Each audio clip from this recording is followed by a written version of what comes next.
This is the Guns of Guns and Stuff, and I've got a new pistol, a Kahr p380. My guest shooter Alice is going to be shooting it, and I've got some frangible ammunition. Frangible means that it turns into powder when it hits metal. So, got my plate set up, and we'll be shooting it and comparing it to the Smith & Wesson Bodyguard that I already have. The Kahr is really tiny compared with the Smith & Wesson Bodyguard. As you can see, I can hide it behind. See how much shorter it is? And it's thinner. I don't know if you can tell. The Kahr is 0.75, and if I'm not mistaken, the Smith & Wesson is 0.88. So it's noticeably smaller, especially the length of the barrel. The Kahr capacity is 6+1, so it's one more than the revolver we shot before. One of the types, center fire. We're going to be shooting some of this, and some ICC, and they're both brands of frangible ammunition. All right, my guest shooter is going to have a go at it. We're shooting at 5 yards, frangible ammunition on steel plates.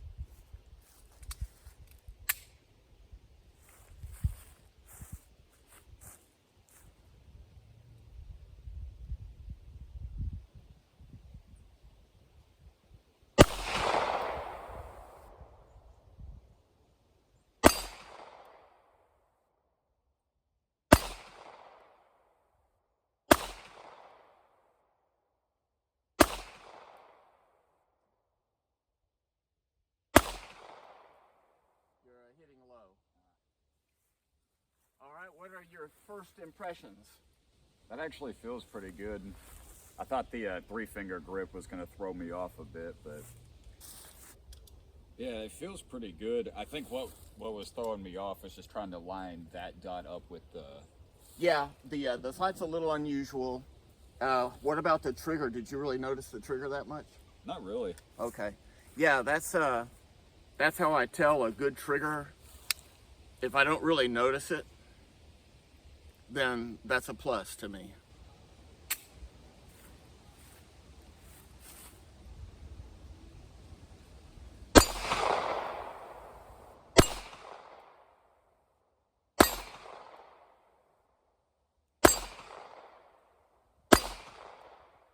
Let's shoot the Bodyguard a little. All right. Now, guest shooter Alice is going to shoot the Bodyguard 2.0.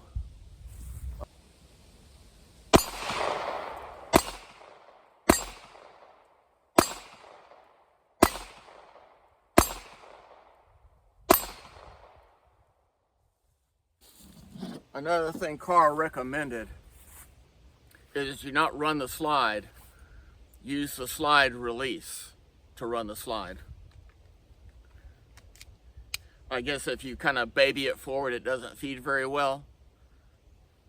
And I like this, it's a lever. It's not just a catch. It's a lever, a legitimate slide release. So that makes it very easy to operate. Now let's see if I can do any good.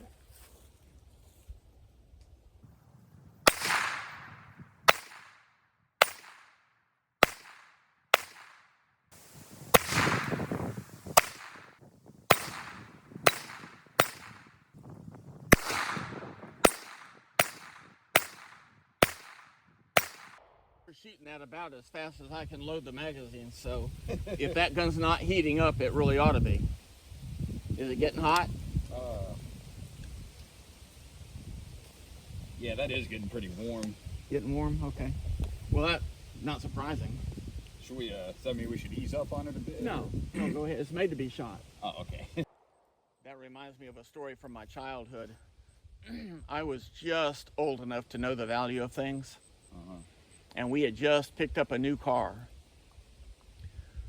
And we had a long gravel driveway, and you know how it gets dished out where the tires go, and it had rained recently, and those ruts were full of mud. And instead of going up on the high part, my dad plowed right through that muddy water. I said, Dad, what are you doing? He says, son, I bought this car to drive. And I will remember that for the rest of my life. Wow. So I bought that gun to shoot. That's fair. That's fair. So far, no malfunctions on the car. It says 200 round break-in period. So that gives us time to get used to actually the learning curve is more about the sights, I think, than the trigger, which kind of surprises me. Let me show you the sights on this car. See, there's one dot on the rear sight, and then you line that up, the notches, etc., as usual with the front sight. But I really don't know what I'm supposed to do with that rear sight, that rear dot. I just don't know. But anyway, that's a pretty good picture of what it looks like. If you were going to purchase a pocket pistol, would it be the revolver? Would it be the Smith & Wesson Bodyguard 2.0, or would it be the Kahr? If you're going to purchase one and try and carry it every day. I love revolvers, but I think as far as concealed carry, I'd probably go with this one. The Kahr? Really? Yes, sir. Okay. Even though you don't like the sights as well? Yeah, if I got used to the sights, then yeah, I think I'd go with that one. Okay. But I feel like I'm about the same with that one and the... as far as skill-wise? Yes, sir. Okay. And the revolver, I like it. The trigger probably throw me off too much in order to use it as everyday carry. Right. Okay. All right. Unless, you know, I just got used to it. Right. Well, that took some doing, maybe. Okay. Well, that's interesting. Next time you work the slide, I want you to show the camera how you do it. Oh, okay. Alex is left-handed, and that slide release is for right-handed people. But he's got a way to put his thumb over to the other side of the pistol to manipulate it, and I think it's pretty interesting. Yeah, you know, I guess if you're left-handed, just about everything is made backwards for you. It is, and it's too bad. They do make pistols with ambi controls, but a pistol that size isn't one of them. See, I'll just put it in, and you're good to go. Interesting.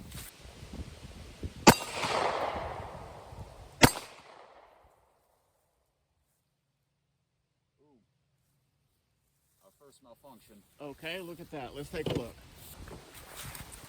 This is a stovepipe failure, where the bullet, the spent casing did not quite exit the gun. Sometimes that results from not holding the pistol firmly enough. You know what? I'm going to see if I can make this gun malfunction. I'm not going to try to shoot at the target, but I'm going to hold it wrong and see if I can make it do another stovepipe.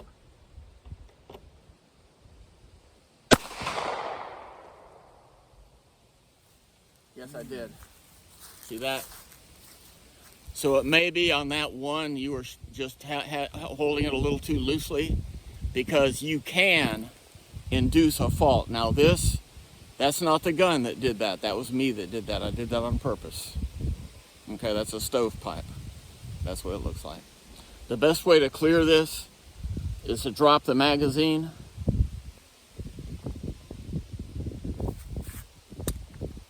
And then run the slide.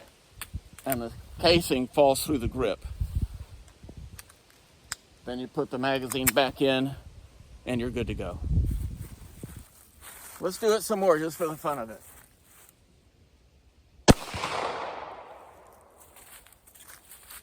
Okay, now I'm going to emphasize this is user error.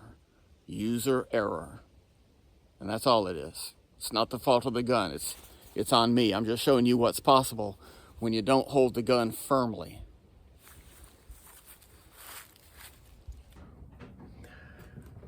after filming the other day, it occurred to me, maybe it was the ammunition.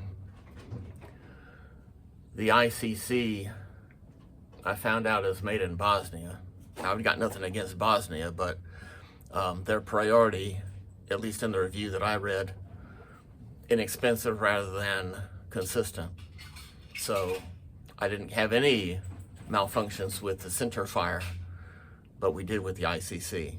So to put that to the test, I've got some MagTech, and I'm going to hold the pistol the same way I did the other day, like this. I can still reach the trigger.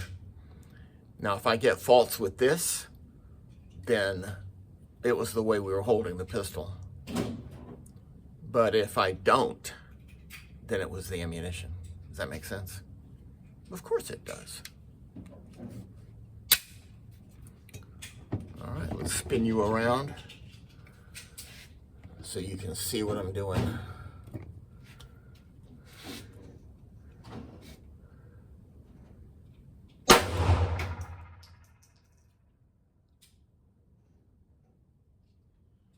I'm going to go ahead and shoot out the magazine.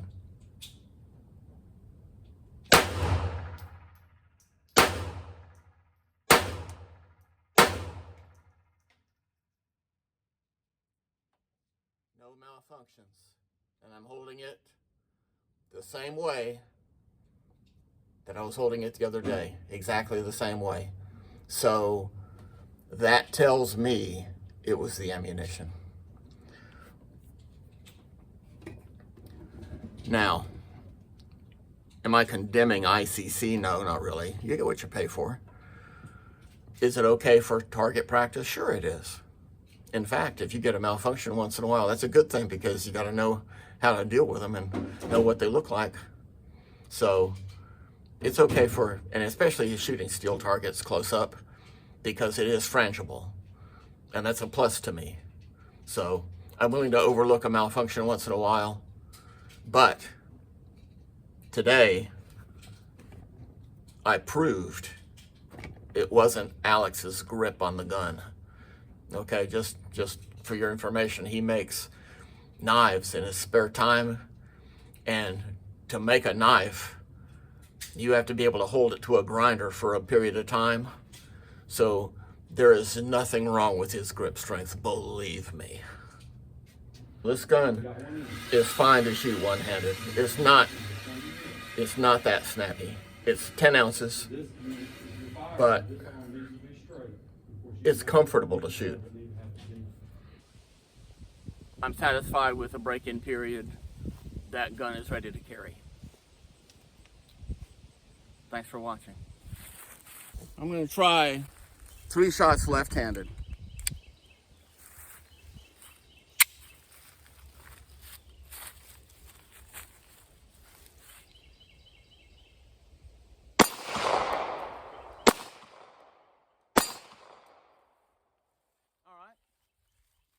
Did I hit that orange one twice? Yes, sir. I was aiming at the yellow one. Oh, were you? For the 3rd shot. Yeah, that'll be our little secret.